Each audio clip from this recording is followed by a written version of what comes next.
চিন্তা করেন, ইউনিভার্সিটির একটা মেয়েকে 2টা বছর ধরে একটা ছেলে বিয়ের প্রলোভন দেখে কিভাবে দর্শন করে যাচ্ছে রে ভাই। কেমনে দর্শন করলো? এই ইউনিভার্সিটির ছাত্রীর মাথাটায় কি গোবর ভরা? বাদ দেন ওর কথা ভাই, ক্লাস 4-এ থাকতে একটা মেয়েকে দর্শন করে যাচ্ছে আরেকটা ছেলে, এখন ক্লাস 6-এ এসে সেই মেয়েটাও বিয়ের দাবিতে ছেলের বাড়িতে অনুসরণ করতেছে। এইসব নিউজ দেখে মানুষ মজা নিচ্ছে, মজা। কেউ কথা বলবে না, কেউ কথা বলছে না। আমার কথাটা শুনলেন তো বোন? হ্যাঁ, আমি আপনাকেই বলছি। আপনার সতীত্ব এতটা সস্তা হয়ে গেল, এতটা সস্তা হয়ে গেল, কেউ প্রলোভন দেখালেই আপনার সতীত্বকে বিলিয়ে দিচ্ছেন আপনি। কেমনে সম্ভব বোন? আপনার কয়েকটা দিন, কয়েকটা মাস কিংবা কয়েকটা বছর পরেই তো আপনার বিয়ে হচ্ছে। আপনি হচ্ছেন কারো না করা ঘরের স্ত্রী, মূল্যবান সম্পদ। আপনি কারো ঘরের হচ্ছেন শান্তির টুকরা। আপনি একটা ঘরের হবেন একজন মা।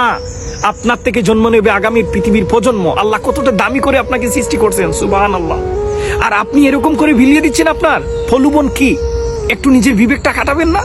একটু যদি ধৈর্য ধরতে পারেন, বিশ্বাস করেন আপনি গর্ব করে বলতে পারবেন কালকে বিয়ের পরে স্বামীকে যে আমি সৎ ছিলাম, আমি সতীসাধ্য নারী, এই যুগেও আমি একজন পবিত্র নারী ছিলাম।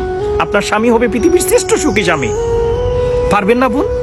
প্রলোভনে গইলেন না, প্রলোভনে গলে লিটনের ফ্ল্যাটে যায়েন না। আর আপনার বাবা ভাইয়ের মুখে চুন খালি দিয়েন না প্লিজ। নিজেকে একটু কন্ট্রোল করেন, কন্ট্রোল।